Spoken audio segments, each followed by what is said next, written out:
So yeah, this is going to be the third chapter I've ever given a 10 out of 10 since I've been Zhoniin and reviewing chapters on this channel. First one was One Punch Man chapter 92 in 2018, and then coincidentally, the second one happened not too long ago with My Hero chapter 330. And then now with One Punch Man chapter 154. And keep in mind, the chapter that we just got last week is also chapter 154. This is just the continuation of it. So the God stuff and the stuff in this chapter is all one chapter. And before this, I had My Hero chapter 330 as the definitive chapter of the year. But this just beat it for sure. Not only is this chapter of the year, this is just one of the best manga chapters I've ever read. And also, before we get into this, could you please subscribe to this channel? I know a lot of you watch my new videos from like recommended, and that's cool and everything, but could you also just please subscribe? I mean, come on. Holidays, maybe you're feeling a little generous, and maybe I'll introduce you to a new series that you didn't think you'd be interested in. But anyway, we're starting off with the full Platinum S reveal here. And by full, I mean because he's kind of been transforming for like 3 updates now. But now that he's had his Dragon Ball Z reveal, everyone is bearing witness to ostensibly maybe the strongest Earth-based monster we've ever seen. But this is going to be like stocks and crypto in this chapter because that's going to fluctuate. Also similar to what's going on with Dragon Ball Super right now, if you've been following that. But we're also getting a fun little sad sequence here with King just standing there waiting to fire off his wave motion cannon. Shout out to Yu-Gi-Oh! But we're also seeing that a low sugar level child emperor is still full in his delusion about King. And you might have seen this on Twitter, but I said like King is so powerful that he's even detrimental to his teammates because he's like lowering Child Emperor's IQ, his strongest weapon. I mean, it says low sugar levels, but that doesn't account for full-blown delusion. And then the sequence just gets better with King like unfolding his arms, and just that being a grandiose sequence in itself. I love it. It's like, because you're just watching him and just him moving his arms like, oh, oh, oh. And then it evolves into cheering and chanting. They're like, yeah, King, yeah! It's like these guys are essentially gods compared to humans, especially in their world. And to an extent, they are viewed as gods. The same way that like the Avengers are viewed in the MCU. But even with that level of fame and power, there's still levels to it. And we're seeing that with King. He's at such a high level where now they are becoming the fans of him. It just shows how King's fame and notoriety and aura just transcend what it means to be famous or powerful. He's almost like a force of nature to the heroes or something, as to where it's not a question of if he can take a monster out, it's just when he's going to do it. And when he's in mid-thought thinking that they like want him to die, because on the other side of the fence here, as delusional as they are, he is also as delusional about their faith in him. But then we get this intense follow-up sequence where he just beyond speed blitzes the heroes chanting here, and I like that Puri somehow at the last second is able to save Child Emperor Genos and Tatsumaki. And it's not really made clear what he's doing because it's so fast, but considering his boob head tail thing is like whipping in the panel afterwards, it's possible he might have just like, you know, whipped them. But then Platinum S gets into like his fighting stance and he's like, I'm aware, King, of what your desire is. To have a one-on-one battle against me in my perfect, flawless 54 trillion merger. And when you try to fire off that cannon, in that same instance, I'll send your head flying. And then King is contemplating that like his last resort is just getting on his knees and begging for his life, essentially. But we're cutting away from that and we're coming back to Vomited Fear Ugly coming across a KO'd Bang. We saw this in the first part of this chapter, after Garou had grazed Bang with the explosion release fist. Is that the name of it? I think that was the name of it.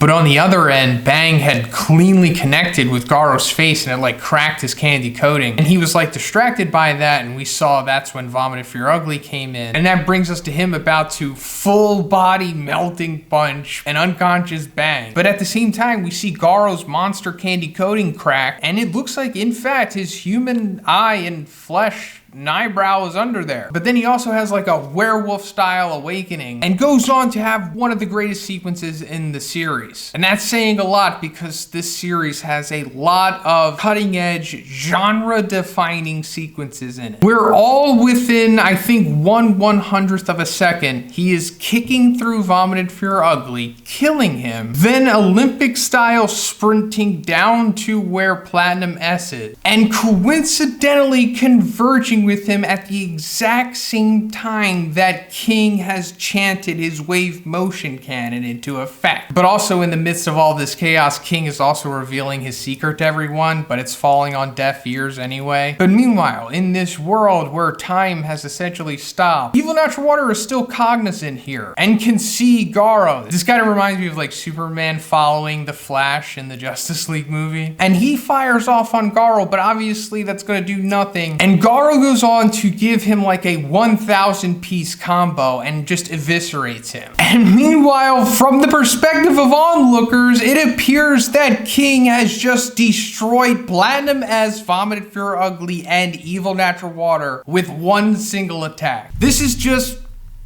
perfect. I don't know what else I could say about this, and I feel lucky that I'm able to witness this as it releases, because this is surely going to be goated afterwards. Hey, if you've made it this far, maybe you'd be interested in following me on Twitter. I'm pretty active on there, and I talk about all the new battle anime and manga stuff going on, all of the new spoilers, and big news and releases and all that stuff, as well as just nerd culture and pop culture and topical stuff. Maybe sometimes I'll even try to post some crappy memes too to liven up your timeline. But if Instagram's more your thing, you could also follow me on there too. I'm not as active, but I definitely plan on being more active there starting next year. So yeah, please check out my other social medias. Thanks guys. And then to put the cherry on top of this perfect little Sunday we have here, Blast's Event Horizon wormhole thing opens up and Flashy Flash Saitama and Monako get spit out of it. So they're back now. And also it appears that Garo has regained his cognizance now, so that's cool too. But yeah, this combined with the first part, you know, the god stuff, truly remarkable stuff here. As good as it gets. So we're picking up from the end of the previous chapter and we're seeing Saitama, Flashy Flash, and Monako being dropped off by Blast, who is obviously MIA here. The last time we saw him, he said something like, and I'm paraphrasing, but tell Tatsumaki and Sitch I said hi, or something like that, which was implying that he wasn't gonna be showing up. And by the way, I'm sorry if me not having a hat is triggering anybody. I was just having like a headache this morning. I know, I need a haircut, but I'm in the middle of a lot of stuff IRL right now, so haircut is on the back burner. But we see like Saitama and Flashy Flash surveying the battlefield, seeing all of like the defeated and some even dismembered S-class heroes, and they've come to the conclusion that everybody was defeated. I mean, not literally everyone, but pretty much. But also an important thing to point out here is the moon looking down on them in the back. We established this 2 chapters back, or at least I thought that maybe this was just a metaphor for God is always watching, which he clearly is. Or at least this battle in particular. And that's going to be pretty important for what's going to be happening at the end of this chapter, which I have a few theories on, but we'll come to it when we do. But anyway, we're coming to Saitama and Garo reuniting and facing off finally. But no, it's a nice little swerve, and we see Saitama going over to Genos, who is just a torso at this point. And he's basically catching Saitama up to speed on what was going on and what had actually just happened with King and the ultimate wave motion cannon. And that being said, we know that it's Garo who was responsible for taking those said cadres out. And Genos says, I could feel the same ultra high energy of King's ultimate move coming from that monster. So this is a nice little way of Genos, who is obviously oblivious to what's going on with King, conveying to Saitama himself and the audience. That guy over there is really powerful because he kind of has a similar energy signature to King, who is considered the one above all, pretty much. But anyway, we're coming to Garo, who can finally talk now, and we're hearing like his inner monologue, and he's like saying, what happened to me? Not mention this body. Like he's unaware of like the monster code emoting and the fight that had just happened with him and Silverfang, because he went back into that monster feral state that we saw him go against Darkshine initially. And it was actually at the end of his fight with Darkshine, when he was like being carried away by Tatsumaki, when this transformation undertaking started to occur. And I like the way that one is conveying like what was going on in his mind or subconsciousness at that time when he was fighting Bang. Bang's words were getting through to him, kind of like, you know, like in shows when people are like talking to a dreaming person and then like the dreams are influenced by what the person is actually saying to them. Pretty much same thing happening here, because he's dreaming about his past of training with Bang, and like his mind is replaying those memories because Bang had already said those things to him that he said a couple chapters back. So very well done by one here. But then out of nowhere, Flashy Flash comes in and tries to take Garo's head off, but he avoids it at the last second. And then they both acknowledge each other for the first time, I'm pretty sure, which is amazing. And it's understandable that Flashy Flash would think that Garo is the Monster King, because they've been hyped up about the Monster King for like almost 2 years now by Monaco. Hey, Zhoniin from the future here.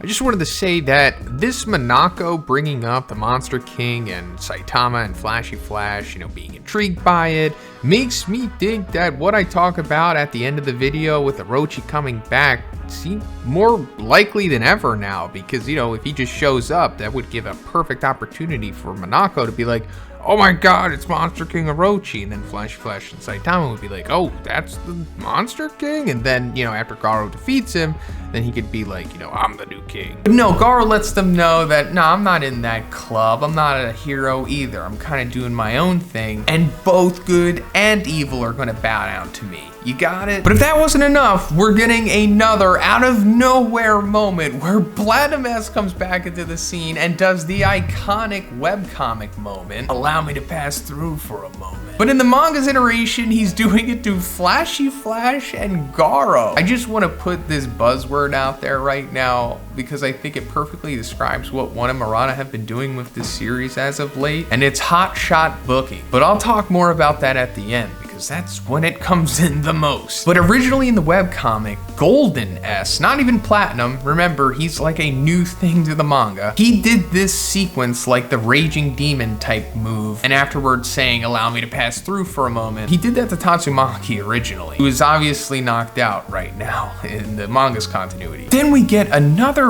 crazy unexpected twist in this chapter where instead of Garo facing off against Platinum S by himself, which is at least what I thought, and I'm assuming a lot did, it's now going to be a triple threat match between Flashy Flash, Garo, and Platinum S. And they go on to have this incredible sequence that I'll get to, but we're coming to another incredible sequence, but for a different reason, where Saitama is talking to King and Genos, and King is like hyping up Genos after trying to, you know, save face in front of him. Also, Tatsumaki is being tended to here in case any of you are worried about her. Simps. But Genos basically says to Saitama that he had the opportunity to self-destruct, but he wasn't able to do it, and thinks that he hasn't become stronger because of that. Saitama kind of reminds me of Michael Scott in this instance, where he acts oblivious, but then drops some profound wisdom on Genos that is probably going to alter him for the rest of the series. Touches his heart, and he says that means this part here got stronger too, doesn't it? Meaning, like, you know, his morality, his heart, his humanity, his conscience. But also, just for no reason, it's this incredible colored double spread, just like we got 2 updates back with the god stuff. Maybe not as intimidating as the other one, but this is certainly in the same tier of excellence for sure. Murata should be selling like NFTs at this point, but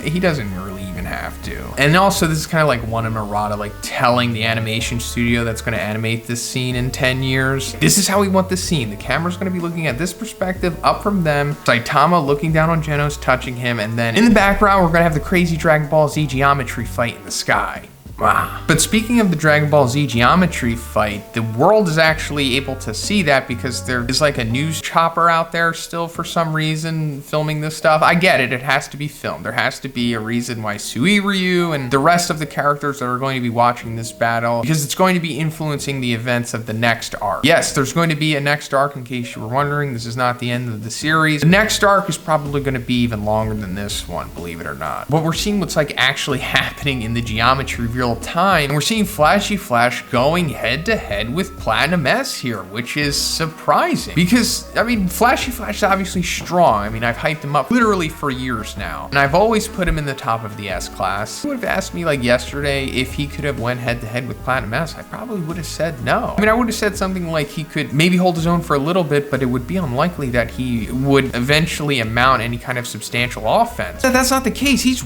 way more powerful than even I thought. Or Platinum S was just weaker than I thought. I mean, then again, Flashy Flash did kill 2 dragons at once, and they weren't pushovers like Bakusan or something. In fact, they probably would have taken out Bakusan with the quickness if they would have fought. Another thing about Flashy Flash that Platinum S is actually bringing up here is he's lost his main weapon, which is his sword. That's how he killed those 2 dragons at once. And the fact that he's still holding his own here in this crazy, I guess, above dragon triple threat match? I'm not saying Flashy Flash is, but Garo and Platinum S have gotta be pushing it, if not on the level right now, right? It's getting real weird and blurry with the above dragon stuff. By the way, I'm about to retcon the name of that. I've got a video coming out eventually. I don't know when I'm gonna make it. But the term above dragon is getting retconned to what it should have been called this whole time, but I'll explain more later. So subscribe. But then Garo cracks Platinum S in the face and says that he feels that he's getting close to perfecting his own technique. He lists out all the techniques that he's absorbed through battle, and he's fusing all of these abilities and techniques and nuances and intricacies together into the Monster Calamity Godslayer Fist. This is like essentially how MMA came to be, or at least how George St. Pierre developed the blueprint for all modern fighters to adapt. But yeah, this is from the webcomic for sure, but I was not expecting Gar to be using it right now, and this makes me think that we really haven't seen anything yet, because I guess One and Murata are going to do some really crazy stuff here as to where we're going to be jumping the shark in this series yet again. It's already jumped the shark like twice, but he like annihilates Platinum S and Flashy Flash with the Godslayer Fist here. Oh my god, he's not even like at his full power. But anyway, remember talking about the moon watching them? Well, we're seeing the moon again, watching the geometry, and then we're going down into the pit of despair made by the Tatsumaki drill, and we're going back to the god mural, but now there's like this goopy trail leading to the altar coming from the drill where Tatsumaki seemingly killed Orochi, but he's not dead, I guess, because that's like Orochi goop, right? I mean, it's leading straight to the drill. So it looks like Orochi is like full-blown Boo status right now. I'm assuming most people watching this video watched all of Dragon Ball Z at some point in their lives. So if you remember, after Vegeta did the final explosion, there was only like little bits of Boo left, and then like Piccolo and Goten and them came in and like individually zapped all of them, and still that wasn't enough. Pretty much the same thing going on right here. But then we see this shadow of what appears to be one of 2 things in front of the god altar mural here. It could either be Orochi's tail, because that's what his tail looks like. I mean, you can even see it on the mural itself, or it's a second Elder Centipede. And you're thinking, what? Why would there be a second Elder Centipede? Now, hear me out. Because back around like the chapter 99, 100 stuff, when Child Emperor is like punching Phoenix Man, the walls behind him like gets lit up, and we see this mural of like the Subterranean King, and there's like 2 Elder Centipedes around him, or what appear to be Elder Centipede. At this point, it could be 2 Orochi tails for all we know. But either way, I'm thinking this means that Garo, yes, Garo is about to fight either Orochi or Elder Centipede. I know it's crazy, but it takes me back to the Hot Shot booking, which means that they're kind of just doing whatever they want right now and not caring about the repercussions. Or at least that's just how it seems to me, because we're having this crazy triple threat match right now. Flashy Flash is suddenly on the level of Platinum S. Garo is doing the Godslayer Fist, destroying them both. But now we have a possible Orochi coming back for a rematch for Garo to have his Shonen redemption, because remember, he lost to Orochi cleanly in chapter 92. So since God has been observing this fight, he probably sees Garo as a worthy vessel he placed on the altar so that he may return, because that's what it says on there. So now he's bringing Orochi back, and Orochi's gonna go up to get Garo to bring him down to the altar. But obviously Garo's not gonna play that, so then he's gonna get his rematch / revenge against Orochi. But Orochi's gonna be so powerful, even more powerful than Flashy Flash and Platinum S, maybe even combined. And he's going to push Garo to possibly losing his humanity and achieving his final form. That's what I'm thinking is going to happen here. Evil natural water is in the ocean now? This is happening to Hot Shot booking, baby. Mwah. And don't be worried about that term. It doesn't mean that it's going to like fail, because it doesn't always mean that. Sometimes hotshot booking just works out and there's no repercussions, and I'm assuming one of Murata are just gonna pull it off effortlessly here. I feel bad for the anime studio that's gonna animate this in 13.5 years, but whatever, that we'll come to that problem when we come to it. But for years, people have been asking me, what would happen if people in natural water went to the ocean? Well, this is what would happen. He would get giant eyeballs for some reason. But what's going to happen after this point? Well, you already heard what I was going to say about Orochi versus Garo, but who's going to take on this massive super kaiju evil natural water ocean thing? Well, who do you think? So anyway, we're picking up from the end of the previous chapter with this awesome triple threat match going on, and I guess Flashy Flash is kind of letting us know what maybe the new guard of Above Dragon could be, you know, excluding Saitama, because we get this cool little panel of Garo, Platinum S, and Blast, and it's just cool to see all of these powerhouses together. Like, I can't wait till somebody colors this. It's like, this can't be. Just today, I met 4 people who surpassed my speed. And he does the Flash Fist. I think this might be the first time we're seeing this in the manga's continuity, right? Because he originally does this against Garo in the webcomic, but that for sure is gone now. But he gets some good hits in on Platinum S, and then we see Platinum Rings from him, but then he says, this is the level a mere human being can reach then? This is in reference to like the imposed power system on the One Punch Man world. And yes, I do know how it works. I know why people become monsters. I know everything, guys. I promise you. I can't talk about it all in this video, but you know, after I move and I get all the stuff situated IRL, I'm gonna be dropping like nukes on the One Punch Man community, and it's going to cause a civil war for sure. And then going further into this little battle here, Platinum S dropping some more based logic here with, you're so full of openings. Is there something wrong with your spirit? Just like Darkshine, when you're outclassed by someone in your specialty, you abandon your duties and put all your effort into protecting your own pride. That's what being a hero is all about, right? And this is obviously true. This is like the big narrative that's going on with the S-Class heroes. And then Platinum S puts Flashy Flash in the ground with his thickness and all. Very impressive performance from Platinum S here. We're also seeing Monako looking down at Flashy Flash. Monako cannot be trusted. That's all I'll say. I'm not gonna go deep into the Monako rabbit hole, but this character is significant, and it's for a reason you wouldn't think. And then Garo comes up on Platinum S and he's like, now it's just you and me. And I'm loving this because we're getting some of that classic Garo back in this chapter, and it's just so good. But then we go even more into the new Matrix Bullet Time world here, if you've seen the new movie, and it says the lights now just 2 sped up even more, and they traced out a structure even more dense than the 3 lights did. Then we go into the final sequence here where Garo smashes Platinum S into the ground and then hits him with his own let me pass through for a sec, and then boom! God! Man, this is amazing. Just so satisfying. Then, huge twist here.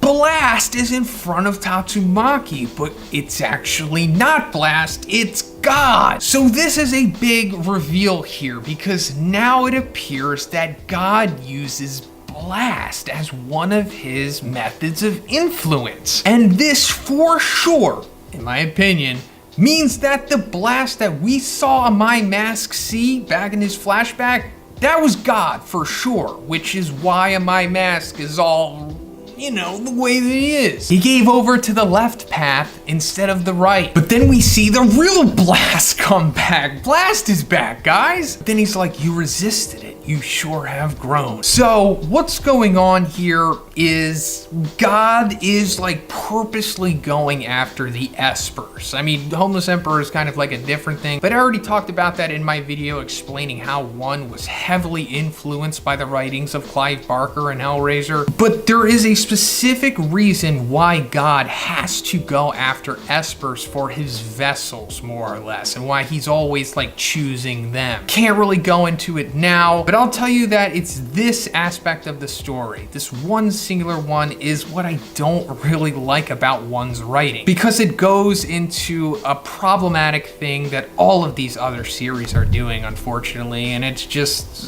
a Japanese thing. So then Blast says, we managed to hold that thing off at the brink, but I allowed it to come into contact with her directly while we had slipped into the cleft in time due to the cube's effects. This is pretty interesting because it's almost like Blast is like the Professor Xavier of this world. And then we're finally getting the encounter that I know I've been waiting for, and I didn't think we were gonna get it now, but King is meeting Blast. And I guess Blast is under the hypnosis of the aura as well, which is understandable because, shout out to Uteron, Saitama and King are two sides of the same coin. So it's understandable that only Saitama can see through the aura of King. King is one of many names that Saitama goes by. But he gives Tatsumaki to King, and then he opens up this wormhole, and we see these crazy looking silhouetted superhero beings. So if you're like so confused by this, like I said, it's understandable, guys, because it's confusing. But I am pretty sure I know what's going on here. Again, I could be wrong, just like always, and if I am, I'm sure you'll let me know, and if I'm right, like I said, it was obvious. But according to Zhoniin's Razor, if you subscribe to it, what we're seeing here are all of the other blasts in the universe, or in the galaxy, or however far God's reach is going. But yeah, these guys, I'm pretty sure also got their powers from the cube. Like, they somehow came into contact with these cubes because God is sending all of these cubes to life-bearing planets so that his ultimate goal can come to fruition, which is what Psycho said in chapter 130 or 131, I don't remember, where she talks about fusing with the Earth and becoming one single thought entity. And it's also why the monsters at the end say the Mother Earth and all that stuff. It's not literally Mother Earth, it's just what his ultimate goal is. But I'm pretty sure that Blast was in fact an Esper like Fubuki or Miss F says in the data book, but at some point in his youth he came across the cube, and I think it like sent him to the cube dimension, like the same place that we see Fetal God in, and using his Esperness or whatever, he somehow gained these black hole powers from the cube world or from God or whatever, and that's how he's able to do what he's able to do here. And these other individuals we're seeing here are kind of have like the same deal going on with Blast. Like, I'm also pretty positive they have like the same abilities that he does. Now, he also says, I'm not fighting alone out there, you know? Fighting alone, meaning they're either like directly fighting God, because we do see like that silhouette in the back, which very likely is God, because believe it or not, we see this God symbology throughout the series, even all the way back to season 1, where the literal full story of One Punch Man and what is going to happen at the end has already been told to us by One, but I'll show you that in another video. But either they're like fighting a form of God somehow, or they're fighting the other disciples of God. Because as we're going to come to find out, there are many disciples of God already in the One Punch Man world, and they're like around above Dragon or straight up God level in strength. But yeah, there's like some kind of cosmic war going on here with all of the other life-bearing planets that God had come in contact to, and the blasts all got together, kind of like Shazam or something.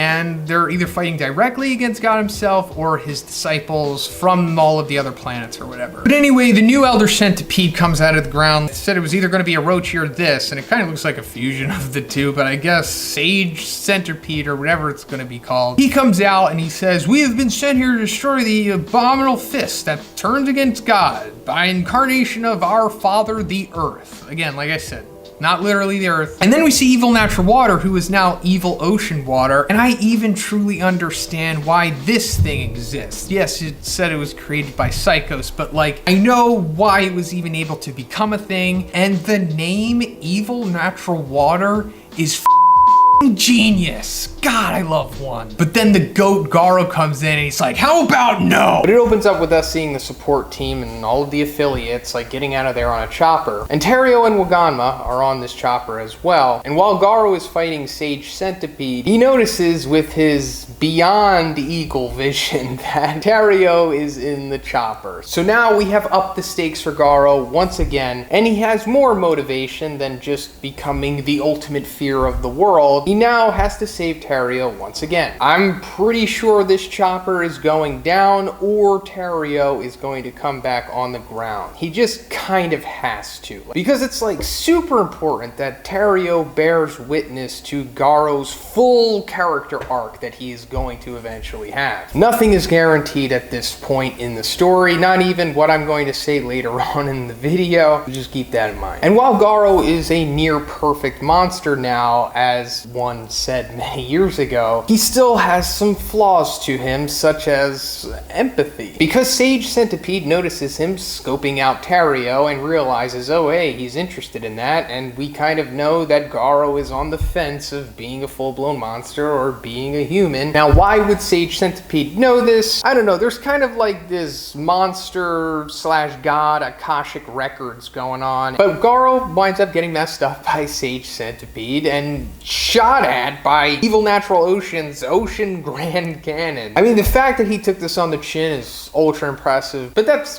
kind of like Garou's thing. And also now that he is the strongest he has ever been by far, you can take bumps like this. But then Saitama comes back into the fray and sprints on the water towards Evil Natural Ocean. Yes, this is a god-like analogy. There are quite a few in here because Saitama is a god. I mean, he's not like literally like God, but he is a god. And he straight up does a serious punch in this chapter, which is amazing. It's always nice to see this. Pretty sure we haven't seen it since chapter 84. And just like Moses did with a Beyblade, Saitama parts the ocean, but I'm pretty sure he's not killing Evil Natural Water or Evil Natural Ocean here, because we see the eyes kind of go their own separate ways, and they're still, you know, present later on. So this is one letting us know that, you know, he's not dead yet. And no, this doesn't mean like he survived a serious punch, because it's kind of like a gray area here. I mean, you could go to the first OVA from season 2 and say that the earthworm monster survived a punch from Saitama too. But then Saitama notices that there's that aircraft carrier out there, and Saitama quite literally surfs an aircraft carrier in this chapter. This is just only kind of stuff you're really going to see in this manga, and I wouldn't be surprised if this was Murata's addition to the story. I mean, he of course got permission from One, but this just feels way more Murata than One. But then after this, Sage Centipede says something very interesting. It's like, it died, referring to Evil Natural Water. What just happened? Some kind of tectonic cataclysm? And this, I guess, is giving us more insight possibly as to why God isn't like more aware of Saitama, because like I'm assuming God has kind of just been viewing Saitama the way that everyone else has, like they're kind of oblivious to him being the one above all. But there's probably a more nuanced answer to why God isn't really aware of Saitama. It's because Saitama isn't really a victim of the system the way that everyone else is. And I guess that means that God can only really see what he has control over, possibly. I mean, not like literally see it, but like have a more in tune look at things. I'll explain all of this in the follow-up videos that I'm going to make exposing the whole series. Yes, those videos are still coming. I'm just waiting for all of my gear and everything to arrive because I need to settle that stuff up still. It's a work in progress, guys, but in February sometime I'm going to drop all these videos. So just bear with me, I'm working on it. But then Metal Bat comes back and starts dragon thrashing the Sage Centipede, which is amazing, and we talked about this in last week's Q&A video. And as expected, it has no effect on him because, you know, Metal Bat is not really pumped up right now, and Sage Centipede is implied to be stronger than Elder Centipede, so, you know, put two and two together. But then we get the Garou and Metal Bat reunion, and since Garou is like full-blown babyface right now, it's understandable that he's not going to be aggressive towards him. But then Metal Bat deflects Sage Centipede's attack going towards the helicopter, but Garou at the same time like latches onto the front of it and like somehow gingerly kicks it away into the direction he wants it to go. I'm not gonna question this. Garou can do whatever he wants. Then we get the team up of the two bad boy baby faces. And I also like that Metal Bat is kind of realizing they're like, oh, you know what? Garou's not such a bad guy. And to be honest, this is what it should have always ultimately come to, because these guys are, kind of like two peas in a pod. They should be friends, And they're both like teenagers, by the way. I know we tend to forget that, but like Metal Bat's like 17 and Garo's like 18. But then it's also revealed that like Garo is being shown on the news, everyone's seeing it. Aside from Suiryu and Suiko and all that stuff, this is going to come back into play for sure. It's not just for like this chapter. And as for Suiryu like giving Garo the benefit of the doubt, you could probably see where that's going. I mean, if you didn't see the 4th OVA from season 2, check it out. But that's where the chapter ends. I'm not mad at the pacing here if we are going to get consistent releases from now on. Also, no, that doesn't mean that the retcons or redraws are completely over, because to be honest, I'm not sure. I think there has to be at least some more, but not like before. But anyway, let me go into some post thoughts here. And I talked a little bit about this on Twitter, which saw everybody disagreeing with me, which is fine, nothing new. But I said that I'm pretty sure that Garo is going to accept God's influence, and that led to everybody being like, no, you're wrong. You don't understand the character like we do. Guys, just calm down. You probably wouldn't even be a fan of Garo if it wasn't for me. So have some faith in your boy. I'm not saying that he's going to be like, yes, God, please give me the evil power. I accept you and I want to be your underling. No, it's obviously not going to happen that way. We saw that God is very deceptive. By the way, remember when I talked about in the One Punch Man is Hellraiser with Extra Steps video about how Pinhead has the ability to deceive others by becoming like somebody that they know or like a loved one or something, and I said that that's going to come back later in the story, and it actually did in the previous chapter with Blast and God and all that stuff, but never mind, it's all confirmation bias and just a coincidence. Anyway, what I'm trying to say is that Garo could be tricked into receiving God's influence. And while it may not literally be like God, like impersonating Bang or whoever, or maybe even Tario, and convincing Garo to accept his influence that way, he may just finally be overcome by the monstrification, which we have seen him struggling with. And monstrification is God's influence. All monsters, no matter how old, no matter how powerful, or how discreet or ambiguous, all come from God. There are no monsters without God. But I assure you that there is going to be a paradigm shift with Garo where he finally gives over to the monster side and his shell breaks and we see like this super aesthetic, awesome, perfect monster form. It's coming. It's not necessarily a spoiler because it's just guaranteed at this point if you just follow the story. And what could lead to that is maybe there's like a false death with the chopper possibly. Maybe like the chopper goes down or something and Garo thinks that Tario died in it and that's what finally snaps him and he becomes like blah, and then goes on a rampage or whatever, or it's something like that. There needs to be a catalyst for Garo to fully let go of his humanity. So that's all I'm saying, guys. You don't have to grandstand me on everything. This is opening up with the babyface bad boys Metal Bat and Garo doing some more combo attacks on Sage Centipede, and I gotta say it's pretty weird seeing Garo just casually do the Roaring Aura Sky Ripping Fist. Like, this was such a big deal in chapter 84 when Bang and Bomb did it to Elder Centipede, and now that Garo's just, like I said, casually doing it by himself, it almost seems like we're at the end of the series. Don't worry, guys, we're not. By my estimation, which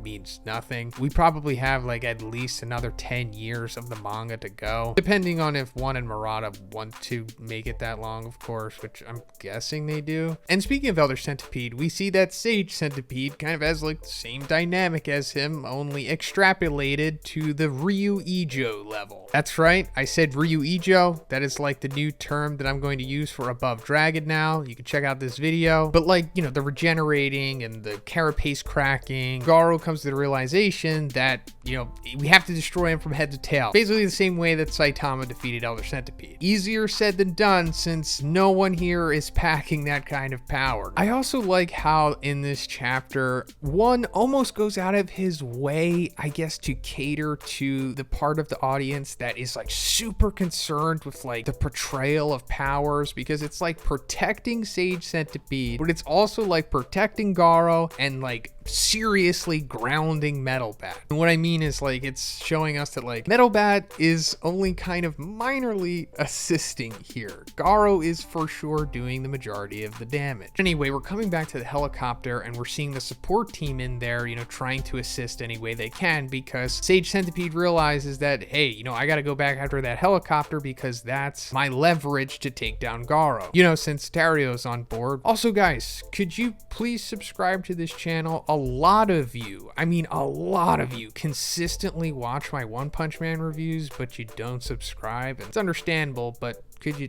do it? Because, you know, I'm always going to review these chapters. We see One-Shotter trying to get a shot off on Sage Centipede, but he is unable to because his eye thing was damaged, I guess, in his fight against Neon. It's been so long ago, but like I think like Neon reflected his bullet back at him and it like went in his eye thing. But Sage Centipede grabs the helicopter, and of course this gets the attention of Garo because, like I said, Tario's on board. But on top of that, Sage Centipede also does his Centipede Grand March attack, and both Garo and Metal Bat are getting messed up by this, and I'm sure a lot of you got excited when we saw Metal Bat getting beat up here, especially when he's straight up saying fighting spirit. But we'll come back to that, because one of the coolest parts of this chapter is happening now with Gearspur coming back into play. Let me just point out Gearspur's scars for a second. We know that Gearspur is an Esper, of course, and I'm thinking that he has these scars because he is an Esper. Now, everything I'm about to say is just a theory, guys. Don't get bent out of shape. But I'm thinking that Gearspur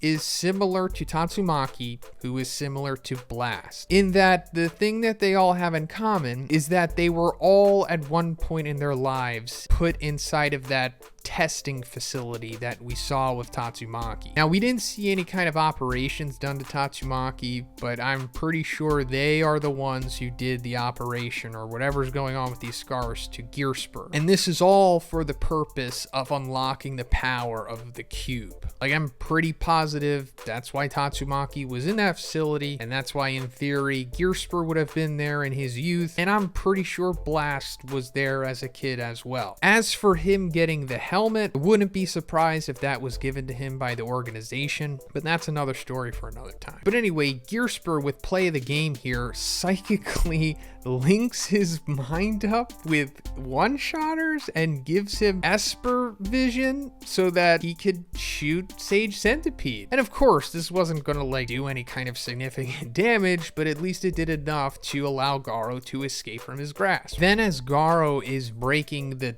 tendrils thing that Sage Centipede has around the helicopter, he's about to get blindsided by Sage Centipede's big jaw swords thing. But then Metal Bat from behind saves his boy Garo with the spiral of overwhelming victory and severs one of his tendrils as well. And this is it. This is what we have been waiting for, or at least I know that I have been. I've been talking about it for so long, and it's just us seeing some of this crazy potential of Metal Bat's fighting spirit ability. Another thing that, you know, we've talked about for years, that Metal Bat is like essentially the Hulk of this team. Now, granted, he's not power approaching infinity strong right now, but he's really strong. Not necessarily Ryuijo. I guess he's got to be, you know, one of the stronger dragons at this point for sure. But anyway, he points out to Garo where I guess there's like a vibranium net or something. We saw this a couple chapters back when Metal Bat and King arrived on the battlefield. They like crashed into that net. So, you know, props to One for using the whole cow here. Then we get another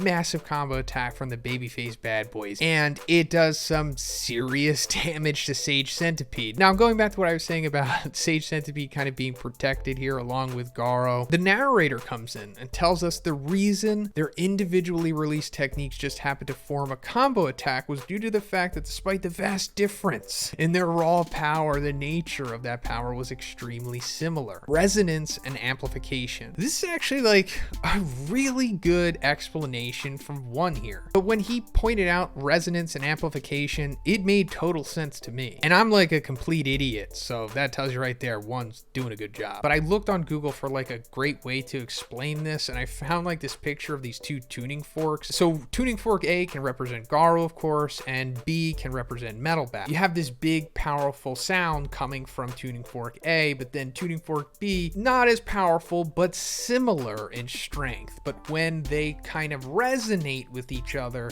then it becomes a whole different kind of power. And that's where you get the amplification. They have great synergy, if you will. And as for why is the power similar, well, aside from them being, babyface bad boys, I think one might be trying to point out here that this is like the inherent strength that comes exclusively from humans. Like the power that Saitama has no influence from God at all. And this is like the similar type of power that we see coming from like Metal Bat and half of Garo, and I think that's also why we see Garo's right hand in this panel. One does a lot of left and right symbology throughout the series, more so with the eyes, but he also does it with the hands too. I'll explain all of this stuff in another video, but if you're like scoffing now, just, keep doing what you're doing. No matter what I ever say, it's not going to convince you otherwise. But Sage Centipede's carapace cracks again, and that angers him because, he sees Metal Bat B way beneath him. So he gives him a good old crack in the face, and it seemingly puts him down for the count. I mean, I don't think Metal Bat's going to be done for the rest of this arc, because I'm pretty sure like once Garo fully snaps and becomes like full-blown monster, he's probably going to fight Metal Bat again, and that might be when we see his power approaching infinity, maybe, or maybe one just wants to save that for later, or maybe we'll get a glimpse of it. And also another thing that I want to point out about Metal Bat being here and his new blossoming friendship with Garo, it all totally makes sense, and I'm really liking how one is making use of him. I'm not going to go into spoilers, but I'll just say that for how I perceive the end of this arc going, this will all make sense for what Metal Bat may or may not do. Then Garo finally figures out what's going on with Sage Centipede, and he goes straight through his chest and takes his regeneration core. And he was able to figure this out because every time Sage Centipede regenerated, there was a certain spot on him that was releasing energy, and it was this sac that kind of looks like a monster cell, and that's because it is reminiscent, maybe even identical to what Orochi had in his chest. And that's precisely how Garo was able to figure this out, because he had fought him before. And Garo, being the combat genius, is of course easily able to pick up on this. And also I say it maybe being exactly the same because I guess Sage Centipede is coming from the corpse of Orochi, right? Like that's kind of what God did. But then Garo yeets that thing into the sky to try to get Sage Centipede to go after it, and he successfully did. But that's where the chapter ends. So what's going to happen in the next chapter? I'm assuming the Tario Falls death thing still has to happen. Like I said, there has to be like a good reason for Garo to finally snap and become full-blown monster, and it kind of has to be Tario in some way or another. So this chapter starting off with some surprise developments and two characters returning, Pig God and a My Mask. So let me just go into them individually because each of them need like a breakdown. So we're seeing Pig God here in his thin form, or maybe what could even be considered his true form. And if you're confused as to what's going on, it's totally understandable because we haven't seen him for a very long time. I think the last time we saw him was chapter 145, at least by the Viz numbering. But in that chapter, we saw Fubuki like tending to Tank Top Master, who had his limbs like turned into accordions by Fear Ugly. And she was kind of limited with her healing abilities at that point because she had used most of it to like stop Genos from exploding. But conveniently, Pig God had shown up and she was like, oh, hey, Pig God, will you please help me? And then I'm pretty sure that's where that sequence ended. So what I'm assuming is happening here is Fubuki like siphoned Pig God's energy, which I'm guessing is coming from his exorbitant amount of fat that he had, and she used that to heal Tank Top Master. And I'm guessing this will be confirmed once we eventually get back to whatever Fubuki has been up to, when we'll see maybe a healed Tank Top Master, and then he'll be able to help with whatever threats are lingering after this point. But yeah, Thin Pig God, finally getting to see him, and I know that we have been speculating about this for years now. I thought if we were going to see this, it could have tied into whatever his god level contingency plan / attack was going to be. And I'm not saying that's off the table completely for Big God now, since it has been established his fat can be converted to energy somewhat. Considering that he says, I still can't move, I gotta eat some more first, maybe it's not even beneficial for him to be in this state, although it could just be from the energy siphoning in general. So as for My Mask, I think the last time we saw him, Pure Ugly was like literally ripping him in half, or at least like almost. And on the surface, it seemed as though he was dead because he also had his face smashed in too. But I'm pretty sure most of us knew that wasn't likely going to be the end of a My Mask, simply because it was established in the redraws for his chapters where he fought against Super S that he had this regeneration ability. He was blindsided by Super S. She like shot him in the eye with her tongue, and then when Narinki's squad came to check on him, he was suddenly all better. Also, Super S accused him of being a monster. Does that confirm that he is a monster? Maybe, maybe not. But what is evident is that he has like some serious regeneration abilities, because he's completely fine after getting one of the most severe beatings we have ever seen a hero get in the series. But if you've been following my series for the truth about One Punch Man that I've been dropping over the last couple weeks, I've been talking about the Eye of Horus and the Eye of Ra symbology throughout the series, and we originally saw it when he was stabbed in the eye by Super S, meaning that he likely was losing his humanity while the left eye of Horus was still intact, meaning that he was more so to the left path, the Eye of Horus under Osiris, aka God. And also in one of my previous chapter reviews, I mentioned that the blast that a My Mask saw when it was implied he was younger was likely to be God impersonating Blast, the way that he impersonated Blast when he was trying to manipulate Tatsumaki a couple chapters back. So I think that might have been the paradigm shift for a My Mask to possibly go over to the side of God, but he's more so unaware of what's going on,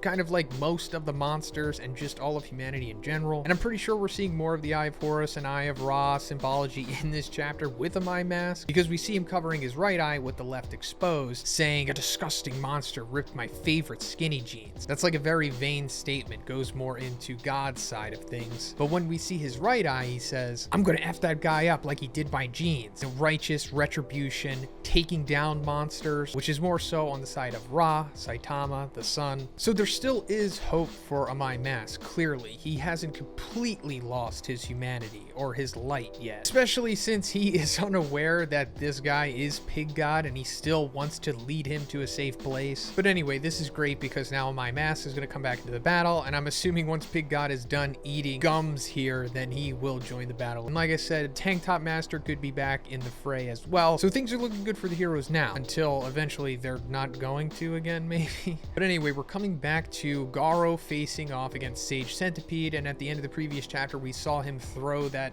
Orochi regeneration heart thing into the sky, causing Sage Centipede to go after it. But he is successfully able to grab the regeneration heart thing, but it's all for naught, because this is the moment where Garo is going to ascend again, I suppose. Because he kicks off of the heart, exploding it, then comes down on Sage Centipede, not before we go to a flashback of his days training with Bang, and also Sour Face. And we see Bang doing where they like split the tiles and then presses everybody. We see that Sour Face can't even break like the standard stack of tiles, but then Garo comes in and makes like a huge stack of them and is able to break all of them except for one at the bottom. Then Garo's like, that's how it all started. But as of now, I've reached the epitome of martial arts, and now he's using Sage Centipede as that huge stack of tiles, and he's splitting them directly in half. But we're also seeing more Ra and Osiris symbology here, because Garo is like creating like a sun-like image by doing that, denouncing that this is divine retribution. Obviously, the divine is coming from God creating Sage Centipede. Garo saying that this was a blessing because now his fist is perfected. And of course, we're seeing the moon looking down, the Eye of Horus, which is Osiris, aka God watching. So God for sure is witnessing these events. Now, like I talked about, I think in the previous review, but Garo's right hand is important here because it's symbolizing, the right, Ra, sun,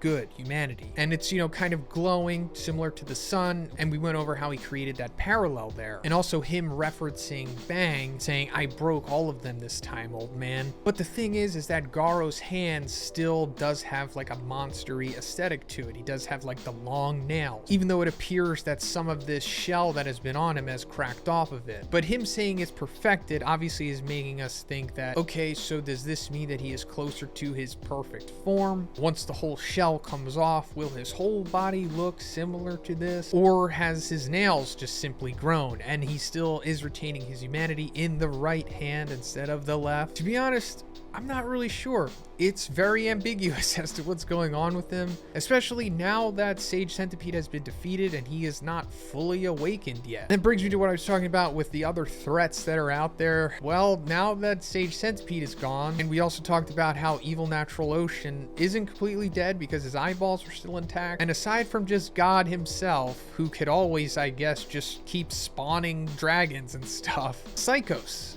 right, is the only thing that's left here, and she's still alive because we saw her split from Orochi's carcass, but we haven't had any updates on her. And I'm assuming that she for sure has to come back because there's a certain person that she's kind of destined to fight in this arc, or at least I hope so. So maybe Psychos comes back and then gets more divine intervention, or since I was talking about how God witnessed Garo defeat Sage Centipede, maybe he does like a genjutsu to him. Instead of it like being blast that appears in front of him, maybe he takes the form of Tario, or maybe he takes the form of Bang. Then maybe that's how Garo inadvertently falls under the full influence of God and becomes like a full-blown monster. And at this point, maybe that doesn't even happen.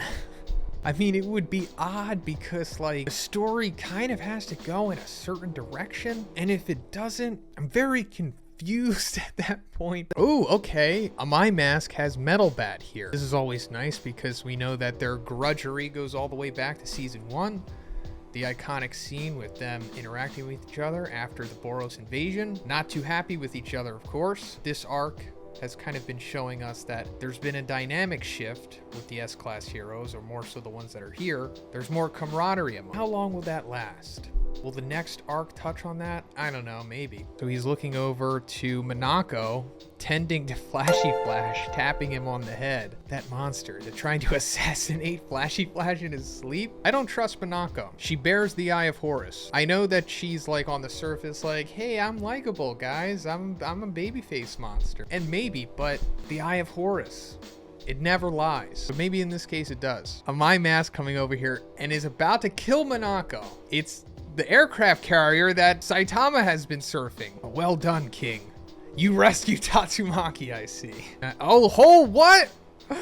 Tank Top Master. Main players have arrived. The new Blizzard group. I guess Fubuki didn't heal everyone. I speculated that maybe that was the case. Like Pig God's Fat didn't just go all into Tank Top Master, you know, healing him, because that's what we thought was happening in the previous chapter when we saw Pig God in his thin form. I was hoping that she was gonna spread that fat out. No. It just went all into Tank Top Master and not only healed his accordion limbs, he's an absolute unit right now. If I heal Tatsumaki even just a little, she might be able to get us out of the way via telekinesis, but there is just not enough time. Don't you dare die before my mastery of tank top wearing has surpassed your psychic powers.